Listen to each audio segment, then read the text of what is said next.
breathing heavily. Owen ran through the streets. It was past midnight, and he knew he was out past the city curfew. Owen had no intention of being busted by the authority. Not today.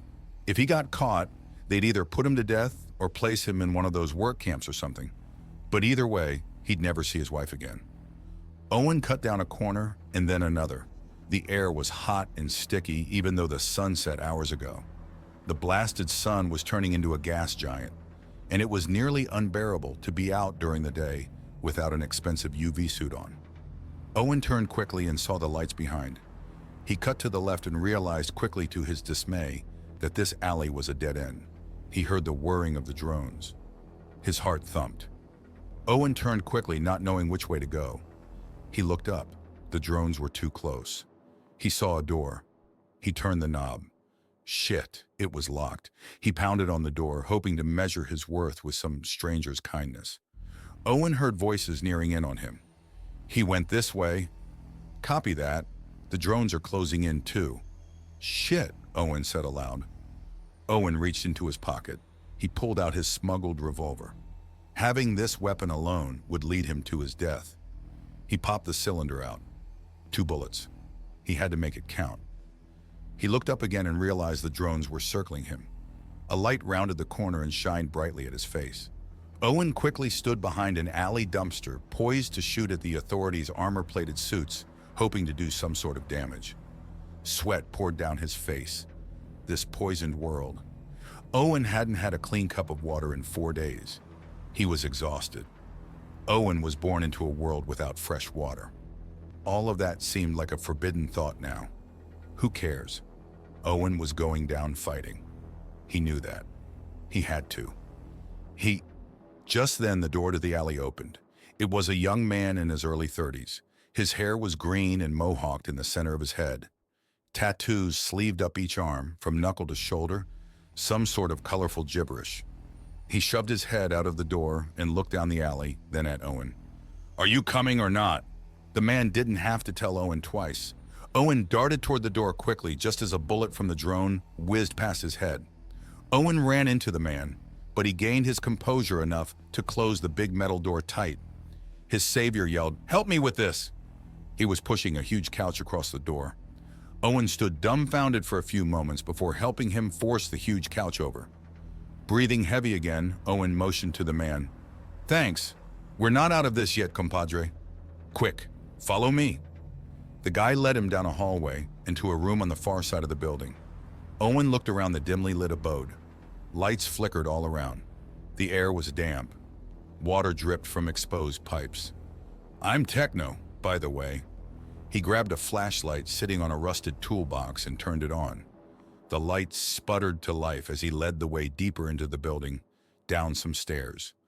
Owen bumped his head on a lower cross beam of the basement. "Damn, that hurt," Owen exclaimed, rubbing his forehead. "I'm Owen." "I know." Techno didn't turn but kept leading the way through the winding tunnels of the building's basement. The concrete floor turned to dirt and back to concrete. Owen could hear rushing water nearby. "What do you mean you know?" Owen yelled out to Techno, who was moving quickly through the vast underground corridors. "Your face! It's all over the news.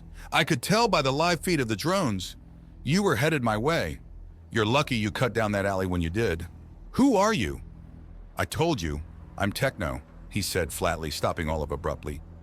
Owen nearly ran into him. "Yeah, but who are you?" Owen emphasized the word. "Well, right now I'm the only friend you got, and if you ever want to see your wife again..." Owen reacted. He grabbed Techno by the shoulders and wheeled his body around, pinning him against the wall. Techno dropped his flashlight. Owen put his forearm against his throat. "What do you mean if I ever want to see my wife again?" "Relax, Owen. I mean, they already have her. You're not listening to me, dude. You're a wanted man. They already took her." "The authority?" "Yes, you know, it's been bad news for the city ever since they began patrolling the streets. The world is shit, dude. Ever since you know who got in charge and called for martial law. There's no going back, so we have to find our own way." Owen lifted his grip from Techno's neck, slowly unsure of his new friend. Techno bent down to pick up his flashlight, in which was still but barely shining in the darkness. "I have a way to get your wife back.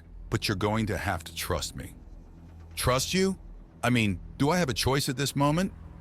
We always have a choice, Broski. Techno turned with a sly smile and passed through a doorway. He switched on a light as soon as Owen was through and closed the door. The room was a maintenance room to an underground subway station.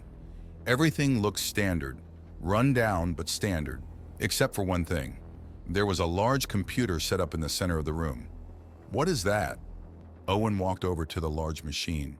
All sorts of hoses and cables protruded from the thing exiting through the walls of the room. I call her Esmeralda, Ezzy for short. Ezzy meet Owen. Owen meet Ezzy, the love of my life. It's a machine, though. It's old. Hey, piss for brains! Don't go dissing my girl like that. Techno walked over to the computer and rubbed his hand against the side of the monitor gently. He didn't mean it, Snookum. Owen ran his hand across his forehead. There was a bump from hitting it earlier, the least of his worries. Well, I appreciate it, but I figured there'd be a way out or something. No doubt the authority lasered their way through the doorway upstairs by now. They're already in the building for sure.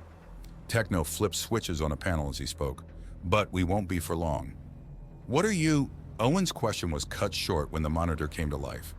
It was a picture of his wife tied and gagged to a chair. A woman stood above her, grabbing her chin as she spoke. There was no sound. What is this? I need in there now. Techno stepped out from behind the machine. He was plugging things into the computer and handed Owen what looked like a smaller version of a black screen attached to a wristband on. You'll need this. Owen took the wrist screen and looked it over. What is it? See those two buttons on the side? Owen saw two glowing buttons on the side as instructed.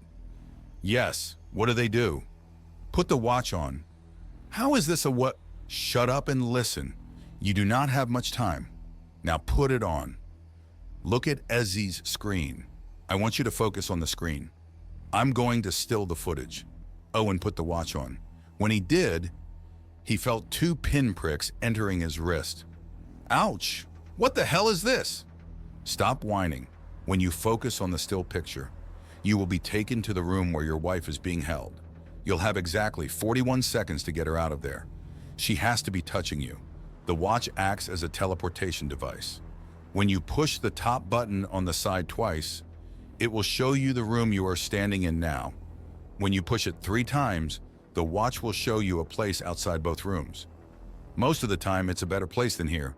Now I need you to hear the next words. Techno stood and grabbed Owen by the shoulders. Whatever you do not push the bottom button or the top button any more than 3 times.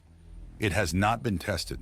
You could teleport between a wall for all I know, or 1,000,000 miles in the air, or a different dimension. What? Dimension? Owen repeated. How is this technology even possible? Techno laughed and ignored the question. Take your gun out. You'll only have a moment to get her back. You ready? I guess so. Push the button how many times to get back? With an electrical jolt, Owen dematerialized and rematerialized in the same room as his captive wife with a flash. The 2 guards by the door were blown back. The woman standing over Owen's wife shielded her eyes, blinded by the light. Owen looked down at his watch. It was counting down. 36, 35. He held his gun out and pulled the trigger. It hit the woman in the shoulder. He aimed it at one of the guards and pulled the trigger again. As the guard got up, the bullet hit his visor, knocking him back against the other guard. The woman cried out in pain and grabbed at her shoulder as she crawled behind a desk. Owen looked down at his stunned wife. He grabbed her restraints and unbuckled them. He didn't have time to remove her gag. She fell against his shoulder as he looked down at his watch. 11, 10, 09. The one guard regained his composure and pulled his weapon. Owen pushed the button once, then twice, then 3. But a shot rang out, causing both him and his wife to jump. He double pushed the button, adding up to 5. A cloud engulfed both him and his wife. The bullet shot at him slowed as soon as it hit the protective bubble. He stared into the screen of his watch, which lit up. It was sunny, there was water. It was an ocean. Owen only heard about oceans. He looked up. The bullet traveled ever so slowly toward the back of his wife's head. Her face was buried into Owen's arm. He yanked her out of the way, but everything moved in slow motion, including him. Suddenly, with a flash, they were both gone. Owen's eyes opened slowly. He tasted sand. He forced himself up. His muscles ached. He looked around. His wife was lying a few feet from him. She wasn't moving. He shot up and fell again, the pain. Owen crawled to her, yelling out her name. "Anna! Anna, wake up!" Anna stirred. She pushed herself up. "Owen, what happened? Where are we?" The ocean water swept the shore, encircling the couple. It was cool. The sun was not as hot here either. Nowhere on Earth was the sun this cool. Owen held his wife. "I don't know where we..." He heard a familiar voice. "Holy shit, how did you make it here?" Owen turned to Techno, standing in white, loose-fitting clothes, standing above him. His hair was different, black longer and slicked back. The tattoos were gone somehow. Owen shook it off. He was unmistakably Techno.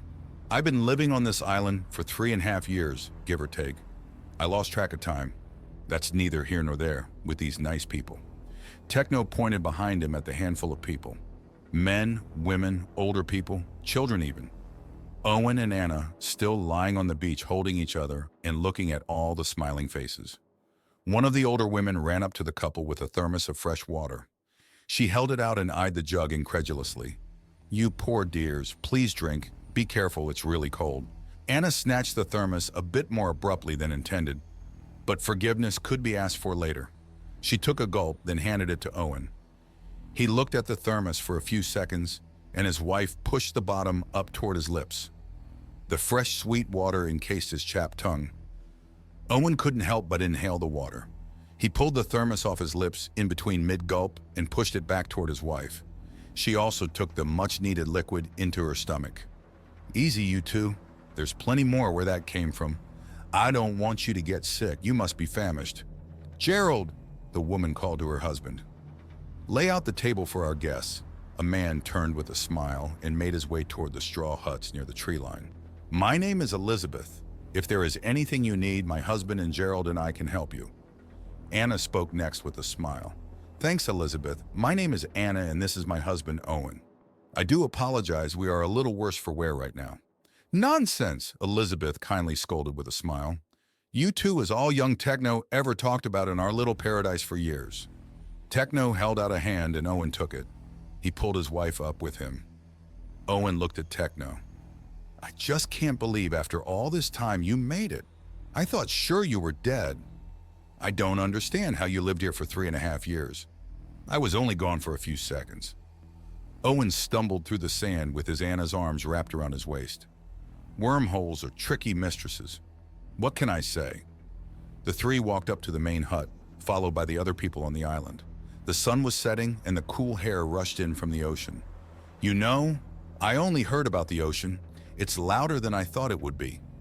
Owen laughed a few hours later, sitting down with his wife in the group, eating the most delicious food. They all chuckled. "How's my watch doing?" Owen looked down at the black screen hanging about his wrist.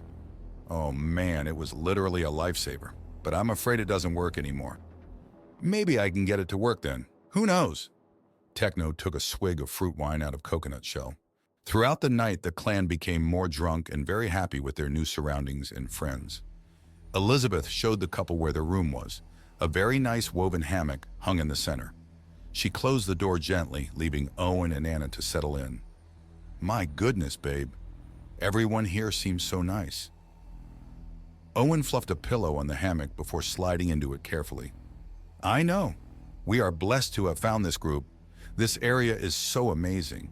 It's what we saw in the old world magazines. The sun is just the right amount, and the night is so cool out." Anna stood above the hammock and smiled down at her husband. "What is?"